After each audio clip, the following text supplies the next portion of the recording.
Hello dear student, जैसा कि आप सभी को पता है कि सीयूटी के एग्जाम चल रहे हैं डोमेन सब्जेक्ट के, जिसमें फिजिक्स का पेपर हो चुका है। इस फिजिक्स के पेपर में क्वेश्चंस क्या मॉडरेट रहे हैं, टफ रहे हैं या इजी रहे हैं, इसकी अपन बात करते हैं। वन बाय वन क्वेश्चंस को मैं किस चैप्टर से कितने क्वेश्चंस आए हैं उनका, और वो क्वेश्चंस क्या टफ आए या इजी आए, उसका एक प्रॉपर एनालिसिस लेकर आ रहा हूं आपके सामने। तो सब्जेक्ट आपका फिजिक्स और कोड की मैं बात करूंगा 322E, और मीडियम है आपके पास इंग्लिश। इसमें अपन देखते हैं कि किस चैप्टर से कितने क्वेश्चंस आए हैं और उनका लेवल क्या है। सबसे फर्स्ट जो क्वेश्चन दिया हुआ है बेटा, वो दिया है transfer of integral number of is one of the evidence, यानी कि ये किससे रिलेटेड क्वेश्चन है आपके पास। ये क्वेश्चन आपको पता होगा कि ये मॉडरेट नहीं होगा, ये इजी क्वेश्चंस में कंसीडर होगा। क्वेश्चन नंबर 2 की बात करें तो स्लैब से रिलेटेड क्वेश्चन है कि when a slab of insulating material of 4 centimetre thick, यानी कि पैरेलल प्लेट कैपेसिटर, यानी कि सेकंड चैप्टर जो चैप्टर नंबर 2 है इलेक्ट्रिक पोटेंशियल एंड कैपेसिटेंट, उससे रिलेटेड ये क्वेश्चन है। इसमें आपको यदि फॉर्मूला याद हो तो ये क्वेश्चन डायरेक्ट हो जाएगा, मतलब थोड़ी सी कैलकुलेशन करनी पड़ेगी। तो इसको मैं कंसिडर करता हूँ आपके पास मॉडरेट लेवल में। बेटा मॉडरेट लेवल में इसलिए कंसीडर कर रहा हूँ क्योंकि कैलकुलेशंस भी करनी होगी आपको। 60 मिनट्स में 40 क्वेश्चन, यानी कि 50 में से आउट ऑफ 40 क्वेश्चन आपको करने थे, यानी कि थोड़ी स्पीड रखनी होगी। पेपर जो मैंने ओवरऑल देखा तो जिसने स्पीड रखी होगी उससे ये पेपर कंप्लीट हुआ होगा। कोई डायरेक्ट पिछली बार के पेपर से अपन कंपेयर करें तो ये पेपर वहां से टफ है, क्योंकि पिछली बार जो पेपर आया था बेटा उसमें डायरेक्ट टिक करने वाले क्वेश्चंस थे और कैलकुलेशंस थी, तो इजी कैलकुलेशंस थी। इसमें किसी क्वेश्चंस में कैलकुलेशंस थोड़ी टफ है। टफ होने का मतलब आपको बार बार कैलकुलेशन मल्टीप्लाई और डिवाइड करना होगा, तो उससे रिलेटेड यदि पेपर की बात करें तो ओवरऑल पेपर जो रहा है वो मॉडरेट रहा है, इजी। प्रीवियस ईयर पेपर बिल्कुल इजी था, बट प्रीवियस ईयर के कंपेयर में अभी जो पेपर है वो मॉडरेट है। अब मॉडरेट होने के केस में कौन कौन से क्वेश्चंस हैं, जैसे ये मैंने मॉडरेट में रखा है। कॉपर बॉल ऑफ डेंसिटी इतनी दी हुई है और इमर्ज्ड कर रहे हैं, तो ये टफ क्वेश्चन में कंसिडर होगा, क्योंकि आपके बोर्ड से रिलेटेड। यदि एनसीईआरटी की बात करें तो एनसीईआरटी में क्वेश्चंस बिल्कुल फॉर्मूला बेस्ड जो थे वो प्रीवियस ईयर पूछे गए थे। यहाँ पे ये क्वेश्चंस मॉडरेट टफ होगा। फिर नेक्स्ट क्वेश्चन दिया हुआ है जो इजी कंसीडर होगा, जिसको कॉन्सेप्ट पता है वो डायरेक्ट इस क्वेश्चंस को कर सकता है। पोटेंशियल डिफरेंस से ही रिलेटेड ये क्वेश्चंस है, और करंट यानी कि चैप्टर 3 से ये क्वेश्चंस आया आपके पास। और क्वेश्चन नंबर 5 भी चैप्टर नंबर 3 से ये है। ये इजी क्वेश्चंस होगा, जिसको पता है कि कौन कौन से सीरीज और कॉम्बिनेशन है वो फटाफट इस क्वेश्चन को सॉल्व कर सकता है। तो ये इजी कंसीडर होगा बेटा। पेपर जो था किसी स्टूडेंट से जिससे लिया है उसने भी प्रॉपर कैलकुलेशन करने की पूरी कोशिश की गई है, इसलिए पेपर थोड़ा सा आपके पास रफ पेपर है मानते हैं, लेकिन पीडीएफ ओरिजिनल पेपर की बात ही कुछ और होती है। इसलिए ओरिजिनल पेपर मैं आपके सामने लेकर आ रहा हूं, और इस ओरिजिनल पेपर में आप बात करें अ सेल ऑफ ईएमएफ, इतने बैटरी दी हुई है, इंटरनल रेजिस्टेंस दिए हुए हैं, उससे रिलेटेड जिसको फॉर्मूला याद है वो इस क्वेश्चंस को जल्दी से कर सकता है, बट जिसको फॉर्मूला याद नहीं है उसके लिए ये क्वेश्चंस मॉडरेट में चला जाएगा, और जिसको फॉर्मूला याद है वो इजीली सोल्व कर सकता है। यहाँ पे मीटर ब्रिज से रिलेटेड क्वेश्चंस है, ये भी इजी क्वेश्चन है, मतलब जिसको फॉर्मूला याद है वो जल्दी कर सकता है। फॉर्मूला बेस्ड क्वेश्चन है। मैग्नेटिक मोमेंट, ये इस टाइप के क्वेश्चन तो मैंने क्लास में बहुत सी बार करवाई भी हैं, जब अपन ने इसके सीयूटी की प्रैक्टिस की थी वर्कशॉप, जिसने भी बच्चों ने ली होगी उसको पता होगा ये क्वेश्चन का डायरेक्ट आंसर आता है। ये क्वेश्चन ईजी है। ये वाला question easy. Question number 9 ferromagnetic chapter number 5 से रिलेटेड है अकॉर्डिंग टू एनसीईआरटी, उसमें ये क्वेश्चन इजी है। फिर बात की जाए क्वेश्चन नंबर 10 की, 10 में दिया है conducting ring of radius R is placed varying magnetic field perpendicular to the plane of ring, rate of change of magnetic field versus, यानी कि मैग्नेटिक फील्ड से रिलेटेड क्वेश्चन है। तो इसमें आपको थोड़ा सा आपका माइंड कंसंट्रेट करके क्वेश्चन सोल्व करना पड़ेगा, इसलिए इसको मॉडरेट में रखते हैं अपन। फिर उसके बाद बात करें यहाँ पे कैलकुलेशन से रिलेटेड क्वेश्चन है, इसमें आपको कैलकुलेशन करनी होगी, यानी कि डायरेक्ट आंसर आने की जगह आपको कुछ कैलकुलेट करके आंसर लाना होगा। क्वेश्चन ईजी है, बट टाइमिंग की बात करें तो उसके अकॉर्डिंग ये मॉडरेट में होगा। क्वेश्चन ईजी है बेटा।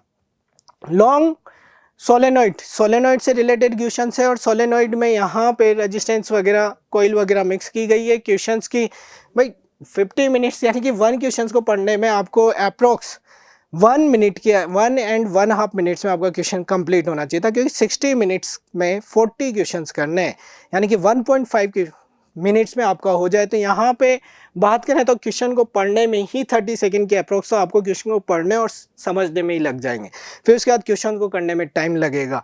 तो ध्यान रहे, इस बार पेपर का लेवल इंक्रीज हो चुका है, अगली बार इससे भी ज़्यादा इंक्रीज होगा। तो जो मैं नेक्स्ट ईयर बच्चे दे रहे हैं तो वो प्रॉपर 12th की जो NCERT है उसकी पहले तो conceptual, after that calculation and formula आपके टिप्स में होंगे, तो पेपर इजी होगा। अदरवाइज पेपर का लेवल कंटिन्यूसली इंक्रीज हो रहा है बेटा।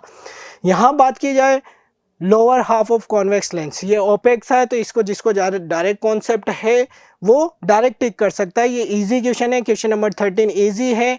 टू स्लिट मैडोफ, जिसको फॉर्मूला याद है, ये भी इजी क्वेश्चन है बेटा, ये इजीली सोल्व हो जाएगा कैलकुलेशन में। जिसको फॉर्मूला याद है वो पुट करें और सोल्व करें। मतलब हर चीज में डायरेक्ट 1-2 क्वेश्चन ही हैं जिनमें कॉन्सेप्चुअल है, अदरवाइज हर फॉर्मूले में आपको वैल्यू पुट करनी होगी और सोल्व करना होगा। फिर बात करें टेलीस्कोप से रिलेटेड क्वेश्चन है, वहाँ पे वैल्यू पुट करोगे, सोल्व करोगे, आंसर आ जाएगा। बोर थ्योरी से रिलेटेड ये कॉन्सेप्चुअल क्वेश्चन है, इजी क्वेश्चन है, जिसको पता है वो डायरेक्ट कर सकता है, कॉन्सेप्चुअल क्वेश्चन है।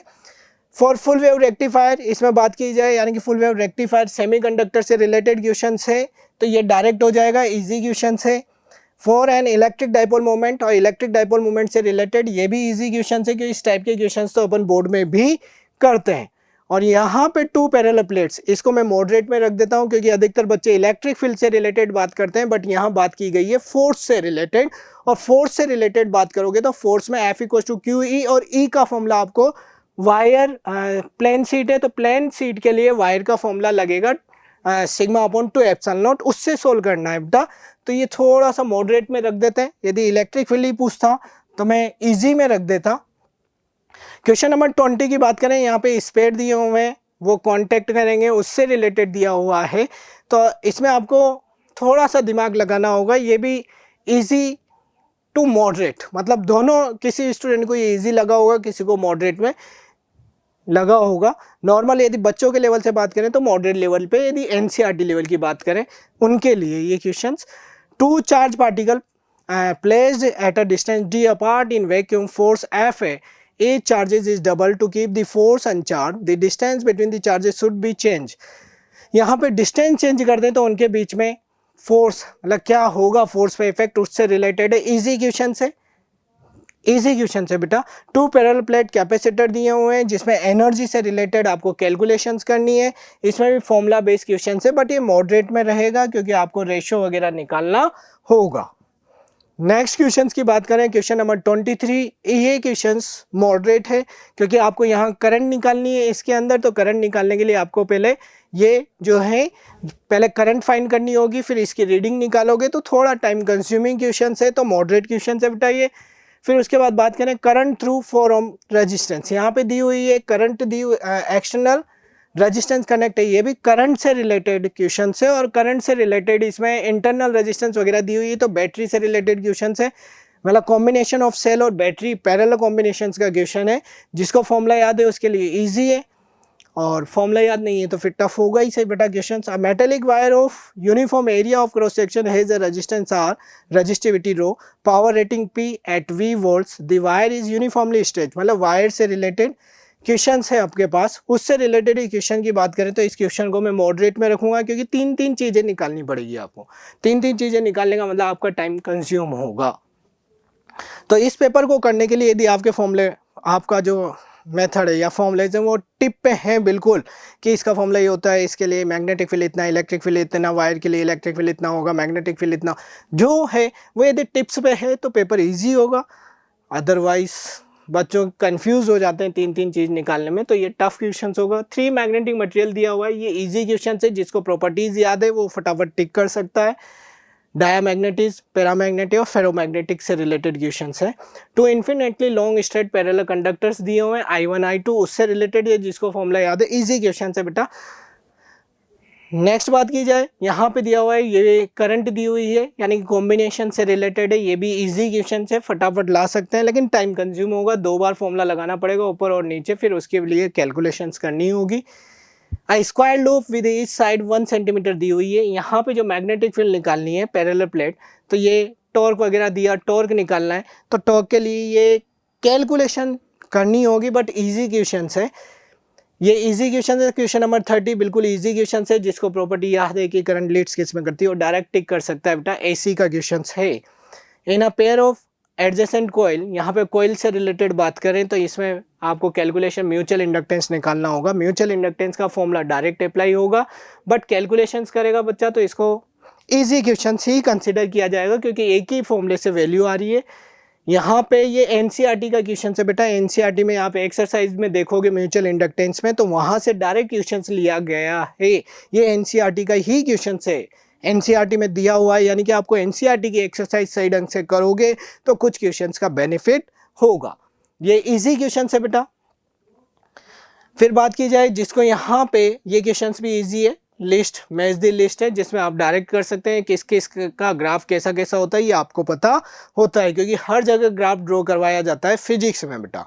क्वेश्चन नंबर 34 की बात करें तो इलेक्ट्रोमैग्नेटिक वेव, उसमें एनर्जी डेंसिटी से रिलेटेड बात करनी है, तो जिसको प्रॉपर्टी उसको डायरेक्ट ये क्वेश्चन हो जाएगा, जिसको प्रॉपर्टी याद नहीं है वो नहीं कर पाएगा। क्वेश्चन ईजी है वो। One of the following correct arrangement electromagnetic spectrum decrease order of wavelength, यहाँ पे डिक्रीजिंग ऑर्डर, तो ये तो इजी क्वेश्चन है, क्योंकि इसमें इंक्रीजिंग ऑर्डर और decreasing order of wavelength and frequency की ही बात की जाती है। EMW में इलेक्ट्रोमैग्नेटिक स्पेक्ट्रम की बात की जाए तो उसमें फिर बात की जाएगी। यहाँ पे भी डायरेक्ट क्वेश्चन है, जिसको प्रॉपर्टीज पता है वो डायरेक्ट कर सकता है, यानी कि EMW से रिलेटेड जो क्वेश्चन आए हैं वो ईजी हैं, बट जो करंट से रिलेटेड क्वेश्चन हैं वो थोड़े टफ हैं। इलेक्ट्रोस्टैटिक्स वाले क्वेश्चन हैं उनमें थोड़ी कैलकुलेशंस वाला पार्ट ज़्यादा है। मैग्नेट वाले क्वेश्चंस में जो मूविंग चार्ज एंड मैग्नेटिज्म वाला क्वेश्चन है तो उसमें कैलकुलेशन वाला पार्ट है, और जो मैग्नेटिज्म एंड मैटर वाला चैप्टर है उससे डायरेक्ट क्वेश्चंस आए हैं। तो कुछ चैप्टर से तो डायरेक्ट क्वेश्चंस आए, बट कुछ चैप्टर से आपको कैलकुलेशन वाले पार्ट के क्वेश्चंस करने हैं। ये क्वेश्चंस मतलब मॉडरेट होगा, क्योंकि आपको कैलकुलेशंस करनी होगी, और साइन कन्वेंशन थोड़ा भी आप चूकते हैं तो क्वेश्चन रॉन्ग होगा। रे ऑप्टिक्स का क्वेश्चन है।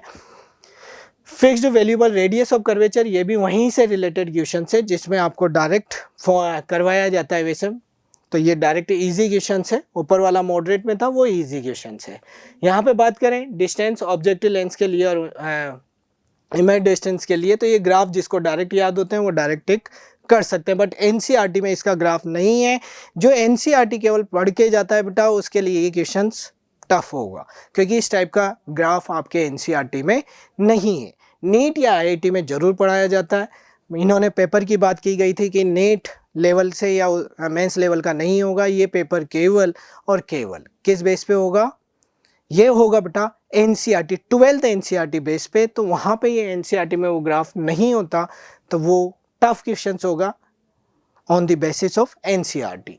Using light from the monochromatic source to study diffractions, single slit दिया हुआ है, यानी कि ये डायरेक्ट आप फॉर्मूला लगाओगे तो उससे रिलेटेड आपका क्वेश्चन सोल्व हो जाएगा। रेडिएशन फ्रीक्वेंसी दी हुई है, थ्रेशोल्ड फ्रीक्वेंसी दी हुई है, करेक्ट स्टेटमेंट निकालना है, तो जिसको इनके थ्रेशोल्ड फ्रीक्वेंसी के बाद जो भी वहाँ पे लॉस थे इससे related dual nature of radiation and matter में, जिसको पता है वो डायरेक्ट सोल्व कर सकता है। ये क्वेश्चन इजी होगा। फिर बात की जाए point source, causing photoelectric emission from metallic plate is moved away from the plate and photoelectric current with distance source is correctly represent the graph। यहाँ पे मूवमेंट से रिलेटेड बात की गई है, तो उससे डिस्टेंस से रिलेटेड यदि बात की जाए तो एनसीईआरटी में इस टाइप के कोई क्वेश्चंस, मतलब आपको वेरिएशंस याद होने चाहिए, बट ये questions according to NCERT tough में कंसिडर होगा, और जो मेंस की प्रिपरेशन कर रहे हैं नीट की उनके लिए इजी होगा बेटा। तो अपन सीईटी के यदि सिलेबस की बात करें तो उन्होंने कहा था कि एनसीईआरटी लेवल आएगा, तो उसके लिए ये पेपर मॉडरेट होगा, क्योंकि ये क्वेश्चंस भी टफ होगा। Proton accelerated through the potential V, de Broglie wavelength double accelerating करेंगे, तो ये डायरेक्ट क्वेश्चंस हो जाएगा, डायरेक्ट, क्योंकि फॉर्मूले बेस्ड क्वेश्चन है, डायरेक्ट होगा। The kinetic energy of an electron is ground level, के यूनिट्स दी हुई है। वैल्यू ऑफ पोटेंशियल एनर्जी, इसमें ये डायरेक्ट हो जाएगा बेटा। 2 nuclear mass number A and B दिया हुआ है, जिसमें density ratio of nuclear is, density ratio दिया हुआ है। आपको डेंसिटी रेशियो यानी कि डेंसिटी से रिलेटेड फॉर्मूला लगाओगे, सोल्व करोगे, ये क्वेश्चंस हो जाएगा। तो ये क्वेश्चंस जो थे यहाँ पे डायरेक्ट फॉर्मूले बेस्ड क्वेश्चंस थे 40 के बाद में, उसके बाद बात करें, यहाँ पे भी वेवलेंथ से रिलेटेड बात की गई है। तो वेवलेंथ ऑफ शॉर्टेज इमिटेड यानी कि एटम से रिलेटेड है, और उसमें आपको इनकी सबकी wavelength, Lyman, Balmer, Paschen Brackett, Pfund, इनसे रिलेटेड हर एक क्वेश्चंस की आपको प्रैक्टिस करवाई जाती है। तो ये क्वेश्चंस इजी होगा। सिलिकॉन यहाँ पे डोप्ड, तो उससे रिलेटेड आपको एन टाइप पी टाइप में क्या मिलाई जाती है, एग्जाम्पल आपको याद रखने की कहा जाता है। तो ये इजी क्वेश्चंस होगा। V versus I graph different, ये सेमीकंडक्टर से रिलेटेड है, जिसमें आपके पास ग्राफ दिए हुए हैं। तो ग्राफ इस चैप्टर के तो आपको याद करवाए जाते हैं। चारों ग्राफ आपको रिमेंबर होना चाहिए, एनसीईआरटी में भी दिया हुआ है, इसलिए ये इजी होंगे। फिर आप बात करें यहाँ पे, इसमें कैलकुलेशन थोड़ी सी करनी होगी। तो आपके पास मैग्नेटिक फील्ड से रिलेटेड फॉर्मूला निकालना था, सोल्व करना था। तो ये मॉडरेट हो जाएगा बेटा कैलकुलेशन बेसिस पे। और यहाँ पर refractive index of material of the equilateral prism दिया है, तो आपको प्रिज्म का फॉर्मूला लगाना है और सोल्व करना है, उससे ये आंसर आ जाएगा। क्वेश्चन ईजी है, बट कैलकुलेशन वाला पार्ट इस टॉपिक्स में, मतलब जो ओवरऑल पेपर्स है इसमें कैलकुलेशंस वाला पार्ट और थोड़ा सा लेवल इन्होंने इंक्रीज किया है। एनसीईआरटी से अपर लेवल के इसमें क्वेश्चंस डाले हुए हैं, कुछ 4 to 5 क्वेश्चंस हैं जो एनसीईआरटी के सिलेबस यानी एनसीईआरटी से अपर लेवल का है। तो ये एनसीईआरटी पढ़ने वाले स्टूडेंट के लिए, यानी कि जो बोर्ड के स्टूडेंट हैं उनके लिए मैं कहूँगा पेपर जो है मॉडरेट टू टफ की तरफ मूव हो जाता है। बेस्ट विशेस, मैं उम्मीद करता हूँ आपका पेपर बहुत अच्छा हुआ होगा। Best wishes for further exam. Thank you.